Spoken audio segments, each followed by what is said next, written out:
वीरेंद्र जैन हों या विजय भाई हों या वागीश जी हों, इनके सामने अपनी बात रखना मुझे ऐसा लगता है कि सूरज को रोशनी दिखाना होगा। लेकिन मैं वाकई में यहाँ पर अपने अनुभव बांटना चाहता हूँ।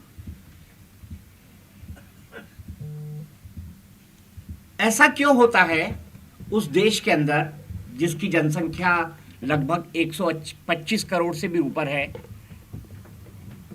जहां पर सबसे बड़ी आबादी हिंदुओं की है, वहां पर भी अपने आप को हिंदू कहना या ये कहना कि मैं हिंदू हूं, उस शब्द को डाउन मार्केट माना जाता है।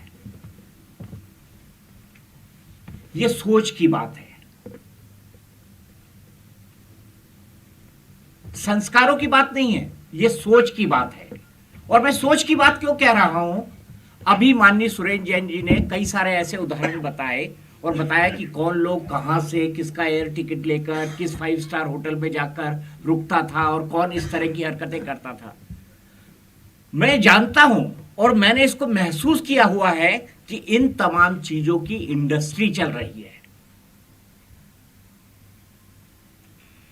और इस इंडस्ट्री का सिर्फ एक काम है, ऐसे लोगों को चुना जाए, ऐसे लोगों को आइडेंटिफाई किया जाए, ऐसे लोगों को प्रताड़ित किया जाए, ऐसे लोगों को नीचा दिखाया जाए, ऐसे लोगों की बदनामी की जाए, ऐसे लोगों को यह बताया जाए कि ये सभ्य नहीं है, इनमें संस्कृति नहीं है, ये पढ़े लिखे नहीं है। चुन चुन कर ये बताया जाता है और ये जताया जाता है कि भाई आप इस देश के अंदर सेकंड सिटीजन हैं, अल्टीमेटली लीड हम करेंगे। लेकिन कभी कभी प्रकृति का नियम कहते हैं ना, चक्का घूम जाता है, और जब ये चक्का घूम गया तो सबके पेट में दर्द होने लग गया। और इसी घूमे हुए चक्के का परिणाम है कि आज इस पेट दर्द के नाम पर वो प्रचारित करने की कोशिश हो रही है उस धर्म के बारे में जिसके अंदर मॉब लिंचिंग या किसी गुनाहगार और बेगुनाह दोनों को मारना जैसी कोई सोच ही नहीं है। आरोप कौन लगा रहे हैं? वो लोग जो 1400 साल पहले पैदा हुए हैं। और आरोप किस पर लग रहे हैं? जो आदि अनादि काल से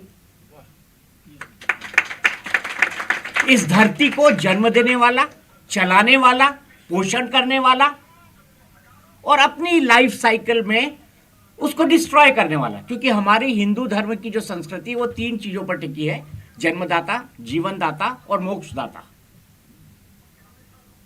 जिसने हजारों हजारों वर्षों से ये काम किया, उसके बारे में ये कहा जा रहा है कि आप हत्यारे हैं। ऐसा क्यों हो रहा है कि किसी एक राज्य के अंदर यह कहा जाता है कि आप 3 शब्द नहीं बोल सकते, आप जय श्री राम नहीं बोल सकते। सोचकर आश्चर्य लगता है किस कारण से। कारण उसका सिर्फ यह है, बढ़ती हुई ताकत से डर जाना। मैं इसको एक डिस्परेट अटेम्प्ट मानता हूं, और मैं इसको डिस्परेट अटेम्प्ट इसलिए मानता हूं क्योंकि उनको पता है कि उनके सामने एक बड़ा संकट पैदा हो गया है। जिस चेतना को वो सालों सालों दबाते आए थे, जिस विचारधारा को वो सालों सालों फ्लरिश करते आए थे, जिसके चलते टुकड़े टुकड़े गैंग के लोग पैदा हुए, वो विचारधारा अब आगे नहीं बढ़ रही है। अगर वो बात कही जाएगी तो उसके खिलाफ भी कहने वाले खड़े होंगे।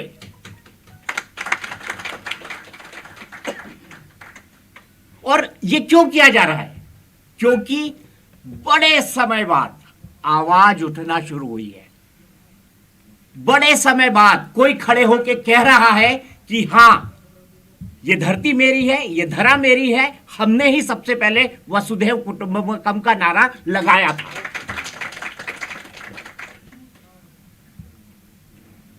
हम किसी समाज से नहीं लड़ रहे हैं, हम किसी सिस्टम से नहीं लड़ रहे हैं, हम लड़ रहे हैं एक सोच से। और इस सोच को पैदा करने वाले कोई भी हो सकते हैं। एक बड़ी फेमस फिल्म है, उसमें एक व्यक्ति होता है, उसको बोला जाता है कि फिल्म के हीरो को मारा, तो उसका जवाब होता है, जो विलेन होता है वो कहता है हीरो को मत मारो, उसकी सोच को मार दो, अपने आप मर जाएगा। तो यहां पर जो सोच को मारने की कोशिश हो रही है, किस लिए? सिर्फ इसलिए कि अलग तरह की हवा इस देश के अंदर बहने लगी है,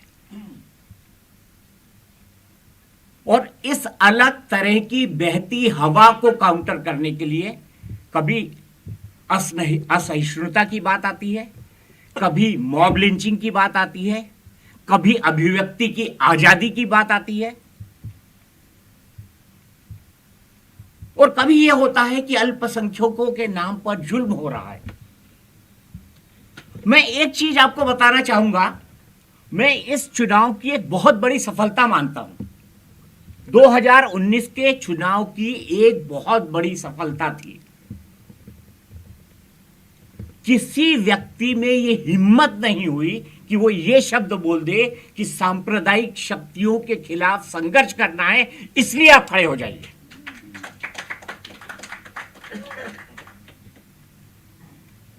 मैं बहुत लंबी बात नहीं कहना चाहता हूं, मैं सिर्फ अपना अनुभव कहना चाहता हूं। मुझे पता है, मैं पत्रकार हूं, सबकी बात रखना, सबके विचारों को सुनना, उनसे काउंटर सवाल करना, उनके पर्सपेक्टिव पर सवाल पूछना, ये मेरा काम है, ये मैं करता हूं और बड़ी जिम्मेदारी से निभाता हूं जब मैं अपने उस रोल में होता हूं। और अभी भी अगर मैं इस रोल में भी खड़ा हूं तो ऐसे कई लोग होंगे जो मुझसे पूछेंगे, आप वहां क्यों गए थे?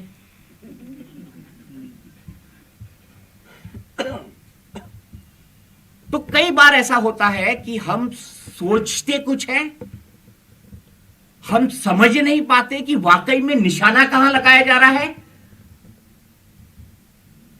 यह निशाना लगाया जा रहा है उस जागृति पर, उस चेतना पर,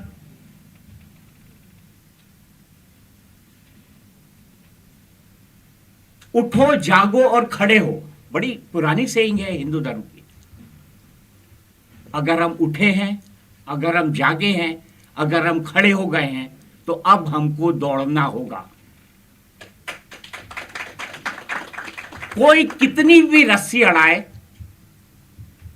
और मैं ये मानता हूं, ये जो लेटर लिखे जा रहे हैं, जो पत्र दिए जा रहे हैं, ये जो शब्द गढ़े जा रहे हैं, ये सिर्फ रस्सी अड़ाना है। लेकिन जो मैराथन दौड़ता है ना, वो 14 भी दौड़ता है, 36 भी दौड़ता है, और दिल्ली से लेकर मुंबई तक की दूरी भी तय कर लेता है। तो मुझे नहीं लगता कि इस दूरी को तय करने से हमको कोई रोक पाएगा। मैं इस मामले में बड़ा क्लियर हूं।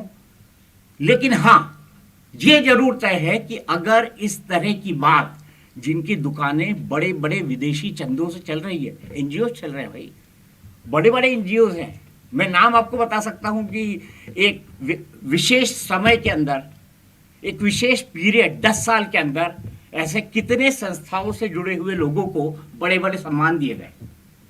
ऐसी कौन सी विचारधारा जो लगातार एक व्यक्ति विशेष पर, एक विचारधारा पर, समाज की एक धारणा पर टिप्पणी करती रहती है। अनादिकाल से चली आ रही संस्कृति की तुलना एक 1400 साल पहले जन्म हुई किसी धर्म के साथ करने लगती है। मेरा सिर्फ यह कहना है, हम उठे हैं, जागे हैं, तो इन रस्सियों की परवाह मत करो। ये जो लोग रस्सियां अड़ाएंगे, हमको दौड़ना है, दौड़ना है और दौड़ना है। बहुत बहुत शुक्रिया।